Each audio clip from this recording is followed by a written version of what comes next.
दयानंद पाठ। महर्षि दयानंद पाठ और सब आप लोगों को पढ़ाया जा चुका है। एक पैराग्राफ कुछ पंक्ति के रूप में बची थी। आइए उस पंक्तियों को पढ़ करके जल्द से जल्द इसको खत्म करने का प्रयास करते हैं। तो महर्षि दयानंद पाठ का अंतिम पैराग्राफ देखिए, पढ़ते हैं। लिखा है, गुरुणा एवं अज्ञाप्तः महर्षि दयानंद। गुरुणा एवं अज्ञाप्तः महर्षि दयानंदः एतद् देशवासिनो जनान् उद्धर्तुं कर्म क्षेत्रे अवतरत्। सर्वप्रथमं हरिद्वारे कुंभ कर्मणि भागीरथी तटे पाखंड खंडिनीं पताकां स्थापयत्। ततश्च हिमाद्रि गत्वा त्रीणि वर्षाणि तपः अतप्यत्। तदनन्तरम् अयं प्रतिपादितवान् ऋग्यजुस्साम अथर्वाणो वेदा नित्या ईश्वरम्। ईश्वर कर्तृकास्य ब्राह्मण क्षत्रिय वैश्य शूद्राणां गुण कर्म स्वभावैः विभागः जन्मना चत्वारः एव आश्रमा ईश्वरः एक एव। ब्रह्म पितृ देव अतिथि बलि वैश्व देवा पंच महायज्ञा नित्यं करणीया। स्त्री शूद्रौ वेदं नाधीयाताम् अस्य वाक्यस्य असारतां प्रतिपाद्य सर्वेषां वेदाध्ययनाधिकार व्यवस्थापयत् एव अयं पाखंडोन्मूलनां वैदिक धर्म संस्थापनाय च सर्वत्र भ्रमति स्म। एवं आर्य ज्ञान महादीपो देवो दयानंदः यावत् जीवनं देशजाति उद्धाराय प्रयतमानः तदर्थं स्वजीवनमपि दत्तवान् मुक्तिं चाध्यागच्छत्। एवमस्य महर्षेः जीवनं नूनमनुकरणीयम् अस्ति। इस पैराग्राफ के अंतर्गत आपको आधा पढ़ाया जा चुका है, फिर भी आज इसको पूरा कर देते हैं। तो देखिए, लिखा है कि एव मिला गुरुणा एवं अज्ञाप्ता। अज्ञाप्ता नहीं है, आज्ञाप्ता। आज्ञाप्ता सही बात है। एवं मतलब इस प्रकार गुरुणा मतलब गुरु से, तृतीय व्यक्ति वचन गुरु से, एवं इस प्रकार आज्ञा प्राप्त करके गुरु ने क्या आज्ञा दिया था? जब महर्षि दयानंद जी ने कहा कि हे गुरुदेव अहम अंकिंचन, मैं गरीब होने के नाते, निर्धन होने के नाते आपको गुरुदक्षिणा के अंतर्गत और कुछ दे नहीं सकता। ठीक है। फिर आगे उन्होंने कहा कि हे गुरुवर, मैं गुरुदक्षिणा के रूप में लौंग लेकर के आया हूं, जिसे आप क्या करें? स्वीकार करें। तो उन्होंने कहा, किन्होंने? गुरु विजयानंद जी ने कहा कि पुत्र, आज के इस भारत में, आज के इस नव भारत में स्त्रियों का अपमान, ना शूद्रों का तिरस्कार, पाखंडियों का बोलबाला है। इनका तुम नाश करो, स्त्रियों का उद्धार करो, स्त्रियों को उठाओ, पतितों को उठाओ। अगर तुम ये कार्य करने में सफल हो गए तो यही मेरे लिए सबसे बड़ी तुम्हारी गुरुदक्षिणा। अब देखिए आगे वही बताया जा रहा है, गुरुनाम एवं आज्ञप्तः। ऐसा गुरु के द्वारा आदेश प्राप्त करके, समझ में आ रहा है ना? गुरु के इस प्रकार से आदेश या आज्ञा प्राप्त करके महर्षि दयानंद, ऋषि दयानंद जी ने एतद् देशवासिनों, इस देश के निवासियों, इस देश के निवासी, वासी माने निवासी, इस देश के निवासी जनान मनुष्यों के उद्धार के लिए कर्म क्षेत्र अवतरत, कर्म के क्षेत्र में उतर गए। कौन? ऋषि दयानंद। आगे क्या होता है? सर्वप्रथम हरिद्वारे, कर्म के क्षेत्र में जब उतरे सर्वप्रथम ये कहाँ है? लिखा है हरिद्वारे। सर्वप्रथम हरिद्वार में, उस समय वहां पे हरिद्वार में क्या लगा था? कुंभ मेला लगा हुआ था और बहुत दूर दूर से साधु संत तपस्वी ऋषि महात्मा गण आए हुए थे और श्रद्धालु भी थे। तो कहा जा रहा है कि उस समय सर्वप्रथम हरिद्वारे, हरिद्वार में कुंभ पर्वणि, कुंभ पर्व पर, पर्व मतलब त्योहार भी होता है, कुंभ पर्व पर क्या लिखा है? भागीरथी तटे, गंगा नदी के तट पर पाखंड खंडिनी, पाखंड का खंडन करके, पाखंड का, पाखंड मतलब दिखावा, पाखंड मतलब दिखा। आप गेरुआ वस्त्र पहन लिए, जटाएं बांध ली, छापा तिलक लगा लिए, त्रिशूल ले लिए, कमंडल ले लिए, हरि का नाम जपने लगे। आप महात्मा बनने के लिए बताइए और कुछ चाहिए? गेट चेंज कर लिए आप महात्मा, लेकिन ऐसा महात्मा नहीं होते, ये तो दिखावा है। महात्मा गिरी तो आपके अंदर होनी चाहिए, हृदय में होनी चाहिए। हृदय से निकला हुआ भाव ही आपको बता देता है कि आप महात्मा है या फिर वगैरह वगैरह कुछ और। समझ रहे ना? तो कह रहे हैं कि सर्वप्रथम हरिद्वार में कुंभ पर्व पर भागीरथी तटे, भागीरथी के तट पर, भागीरथी गंगा, गंगा नदी के तट पर, गंगा नदी के तट पर देखिए आगे लिखा है पाखंड खंडिनी, पाखंड का नाश करने वाली पताका माने झंडे को स्थापना किया, अर्थात ध्वज का आरोहण किया, अर्थात पताका को फहराया। ततश्च, ततश्च मतलब उसके बाद, हिमाद्री गत्वा, हिमालय पर्वत पर, गत्वा मतलब जा करके, उसके बाद हिमालय पर जा करके फिर क्या लिखा है? त्रीणि वर्षाणि, 3 वर्षों तक अतप्यत, तप किए। उसके बाद हिमालय पर्वत पर जाकर के 3 वर्षों तक इन्होंने क्या किया? तपस्या किया। फिर देखिए अब क्या हो रहा है, अब हाँ, अब देखिए बताया जा रहा है आगे, जब 3 वर्षों का तपस्या कर ली उसके बाद देखिए क्या बताया जा रहा है कि तदंतरम अयम, इसके बाद इन्होंने, तदंतरम मतलब इसके बाद, किसके बाद? 3 वर्ष की तपस्या करने के बाद अयम, इन्होंने प्रतिपादितवान, यह प्रतिपादित किया, यह प्रतिपादित किया मतलब यह बताया, इसके बाद इन्होंने यह बताया कि ऋग यजुर साम अथर्व, ऋग्वेद, यजुर्वेद, सामवेद और अथर्ववेद, ऋग्वेद, यजुर्वेद, सामवेद, अथर्ववेद नित्या ईश्वरम कर्तृकाश, नित्य रूप से ये ईश्वर के द्वारा कर्तृकाश मतलब रचित, नित्य रूप से यह ईश्वर द्वारा बनाए गए हैं।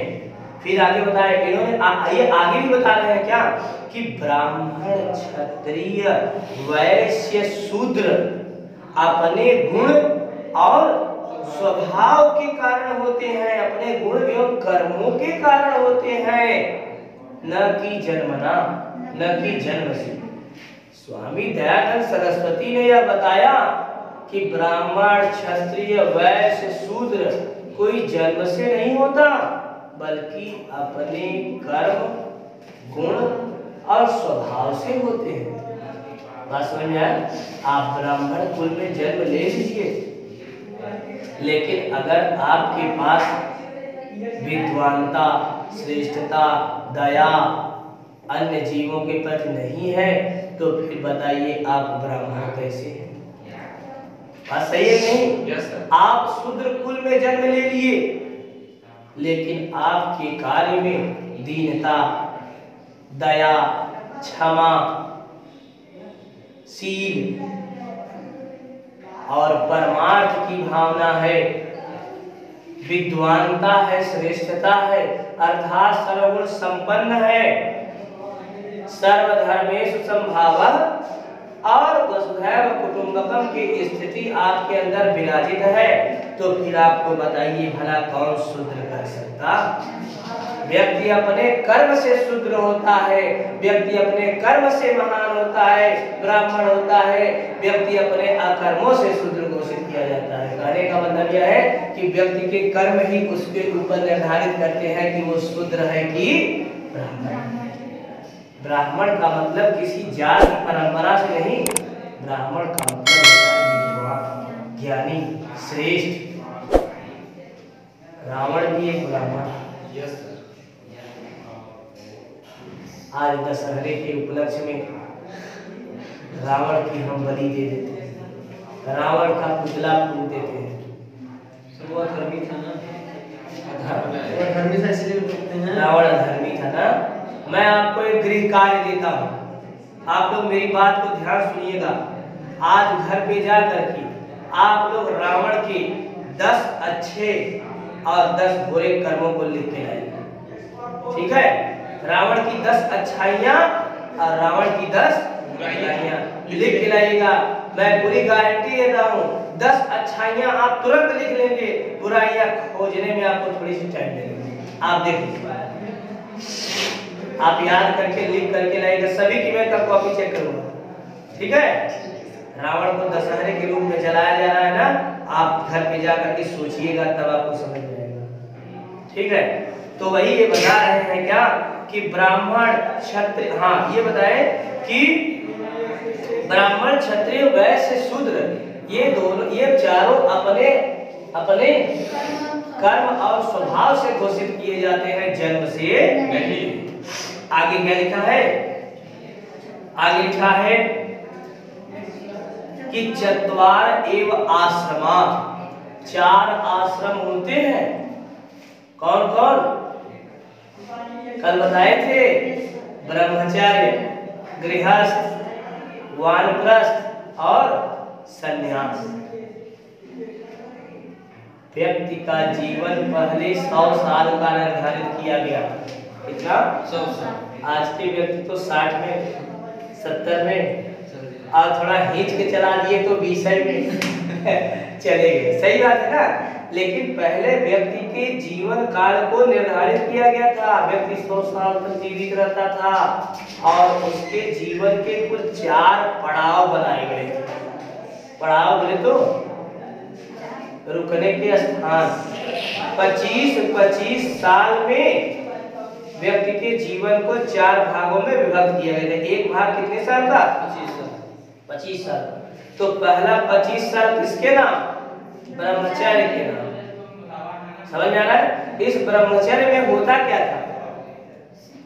इसमें पढ़ाई लिखाई, ज्ञान की बातें और व्यक्ति के जीवन किस प्रकार से जिया जाए, ये सब बातें, माने गुरुकुल में जाकर के भी 25 वर्षों तक शैक्षिक गतिविधियों का अवलोकन करते थे तथा समाज के बारे में जानने के लिए उत्सुक होते थे, जानकार एकदम हो जाते थे। फिर दूसरा 25 से 50 साल आता था क्या? गृहस्थ। इसमें शादी विवाह, उनका विवाह सर्वोपरि काम था और वैवाहिक जीवन का सुख प्राप्त करना, ठीक है? फिर जब 50 से 75 साल पड़ता था इनका, ये ध्यान दीजिएगा,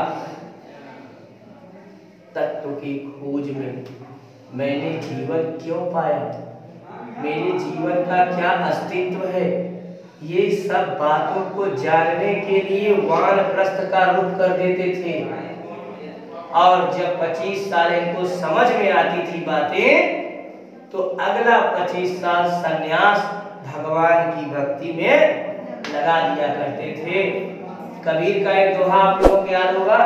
कबीर ने क्या कहा था कि बाल पनौ धोखा में गयो और 20 बरिस ते चेतन भयो, बरिस सऊ लगी कीन्ही भक्ति ता पीछे सो पाई मुक्ति।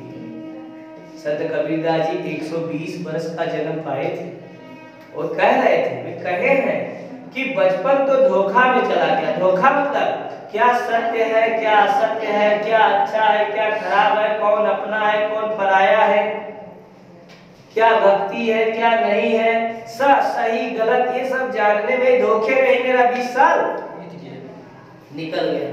लेकिन जब 20 साल का मैं हुआ तब मेरे अंदर ज्ञान की भावना आई और मैंने 100 सालों तक भगवान की भक्ति किया, तब जा करके इस असार संसार से मैं मुक्ति पाया। तो बताया जा रहा है वही कि न तू दिखाए चतवार एवं आश्रमा, आश्रम 4 होते हैं।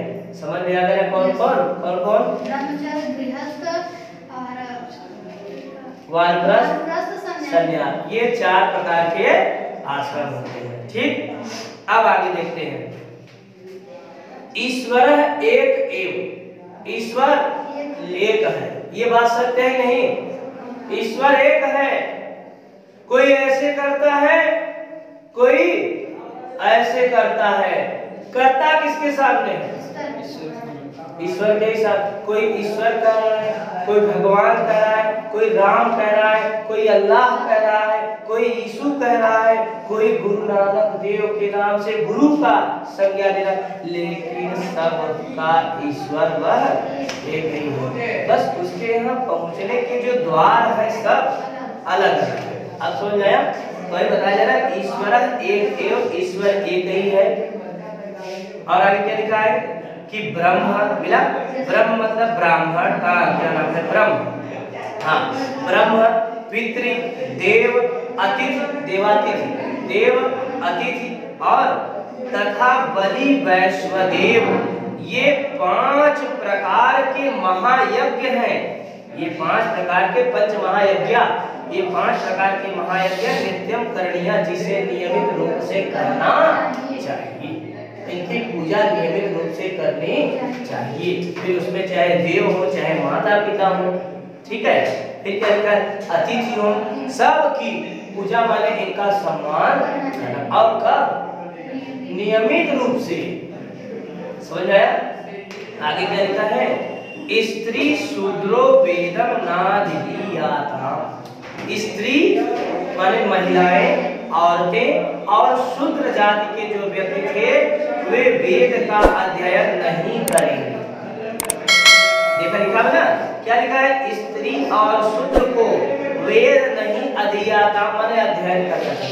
स्त्री और शूद्र इन दोनों को वेद का अध्ययन, ज्ञान का अध्ययन नहीं करना। अस्य वाक्य से असारताम, इस वाक्य की निस्सारता को ध्यान दीजिएगा, इस वाक्य की सारहीनता को, निस्सारता का प्रतिपादन करके कि यह सब बात क्या है? निस्सार है, इसमें कोई सार नहीं। सार मतलब अर्थ, उस सार बनने वाला सार नहीं सार मतलब अर्थ।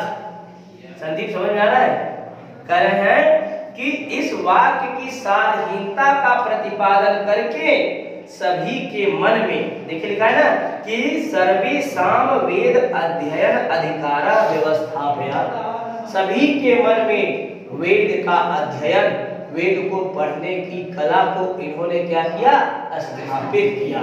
कि ये सब बातें गलत है। कौन कहा है कि स्त्रियां और शूद्र जात के व्यक्ति वेद का अध्ययन नहीं कर सकते? ये सब बातें क्या है?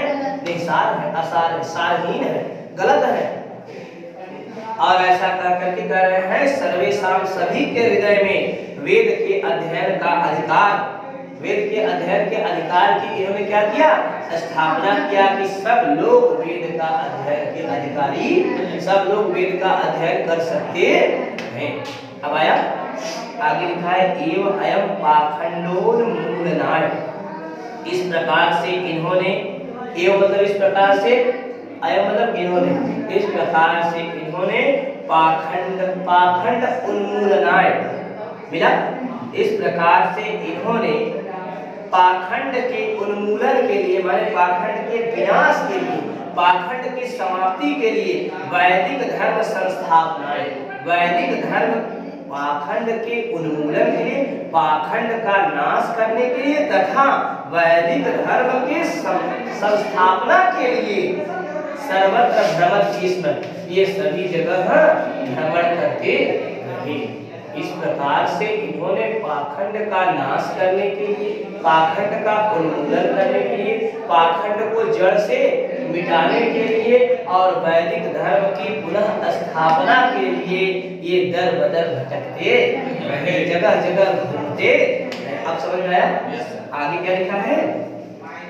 लिखा है एवं आर्य ज्ञान महादीपो। मिला? अब आगे बताया जाए इस प्रकार आर्य ज्ञान के महान दीपक। आर्य मतलब होता है श्रेष्ठ। आर्य मतलब श्रेष्ठ। इस प्रकार की एवं मतलब इस प्रकार के, आर्य मतलब श्रेष्ठ। इस प्रकार श्रेष्ठ ज्ञान के महान दीपक देवताओं के रूप में समर्पित देव दयानंद दीपक देव दयानंद जी यावत जीवनम मतलब जीवन भर, जब तक उनकी जीवन लीला रही, कर रहे हैं। इस प्रकार से श्रेष्ठ ज्ञान के महान दीपक देव दयानंद जी यावत जीवनम जीवन भर देश जाति उद्धाराय, देश के लिए और जातियों के उद्धार के लिए प्रयत्नशील रहे, कोशिश करते रहे। आया? और तो और कोशिश करते हुए तदर्थम स्वजीवनम दत्तवान, उन्होंने अपने जीवन को भी अर्पित कर दिया और मुक्ति जगच्छत और मुक्ति को प्राप्त किए। माने देश और जाति के उद्धार के लिए ये जीवन भर संघर्ष करते करते करते करते एक दिन ऐसा भी समय आया जब इन्होंने मुक्ति को प्राप्त कर लिया। अब समझ आया? आगे लिखा है, एक बार यही लाइन फिर पढ़ लेते हैं। देश जाति उद्धाराय, अतः जीवन भर देश और जाति के उद्धार के लिए प्रयत्न कोशिश करते हुए इन्होंने अपने स्वजीवन अपने जीवन को दत्तवान दे दिया, अर्थात मुक्ति को प्राप्त हुए। अब समझ आया? आगे देखिए लिखा है एवं अस्य महर्षि जीवनम। मिला? इस प्रकार अस्य मतलब इस, एवं मतलब इस प्रकार, अस्य मतलब इन, इस प्रकार इन महर्षि दयानंद जी का जीवन नून मनु, देखा नून मनु अनुकरणीयम अस्ति। इस प्रकार इनका जीवन नून मतलब निश्चित रूप से याद किए जाने लायक है, स्मरण किए जाने लायक है। इसलिए दयानंद जी को आज हम लोग पूजते हैं, मानते हैं, उनका सम्मान करते हैं। स्वामी दयानंद सरस्वती जी ने ही आर्य समाज की स्थापना की थी ना, तो ऐसे दयानंद सरस्वती जी के बारे में आज आप लोग बहुत अच्छे से पढ़े। हमें पूरा उम्मीद और आशा बनता है कि हर जगह से कहीं से भी अगर अनुवाद करने के लिए परीक्षा में आ जाएगा तो उसे आप अच्छे से कंप्लीट रूप से कर लेंगे। ठीक है? संदर्भ इसका हम आपको बता ही दिए थे कि प्रस्तुत संस्कृत का ध्यान हमारे हिंदी अनिवार्य संस्कृत में वर्णित महर्षि दयानंद नामक पाठ से उद्धृत है या लिया गया है। सरल हुआ? और ध्यान दीजिएगा, जब भी आप अनुवाद करेंगे तो सबसे पहले संदर्भ और संदर्भ लिखने के पश्चात आप प्रसंग भी हेडिंग डालेंगे। ठीक है? प्रसंग में थोड़ा सा आपको लिखना रहेगा पूरी कहानी का निचोड़, फिर उसके बाद आप अनुवाद हेडिंग डाल करके अच्छे से उसका अनुवाद कर देंगे। बहुत ज़्यादा बढ़ा चढ़ा करके नहीं लिखना है क्योंकि आपके पास समय का अभाव रहेगा। शाब्दिक अर्थ लिखते हुए आप आगे बढ़ जाएंगे। बात समझ में आ रहा है? कॉपी चेक करने वाले जानते हैं शाब्दिक अर्थ ही हमारे लिए बहुत है, क्योंकि आपसे अनुवाद पूछा गया है, व्याख्या नहीं पूछा। व्याख्या में आप अपने मन के भावों को सम्मिलित कर सकते हैं, अनुमान में केवल उसका सटीक उत्तर देते हुए आप आगे बढ़ जाइए। 7 नंबर का व्याख्या पूछते हैं एग्जामिनर, 7 नंबर की व्याख्या पूछते हैं। तो 7 नंबर 2 भागों में विभाजित रहता है, आपको पता होगा कौन कौन? 2 नंबर संदर्भ पर और 5 नंबर व्याख्या पर, अनुमान पर। इस प्रकार से 7 नंबर के प्रश्न इससे पूछ लिया। और एक बात जान लीजिए, इसके पीछे प्रश्नोत्तरी भी हम आपको करवाएंगे बहुत जल्दी। प्रश्नोत्तरी तैयार करेंगे, यहाँ से भी आपके 2 नंबर मिलने वाले हैं। इस प्रकार से आपके 9 नंबर लगभग एक ही पाठ से आ सकते हैं। ठीक है, ये महर्षि दयानंद नामक पाठ आज आपका समाप्त होता है। यह पाठ परीक्षा के दृष्टिकोण से बहुत ही महत्वपूर्ण सिद्ध होने वाला है आप सभी साहित्य के विद्यार्थियों के लिए।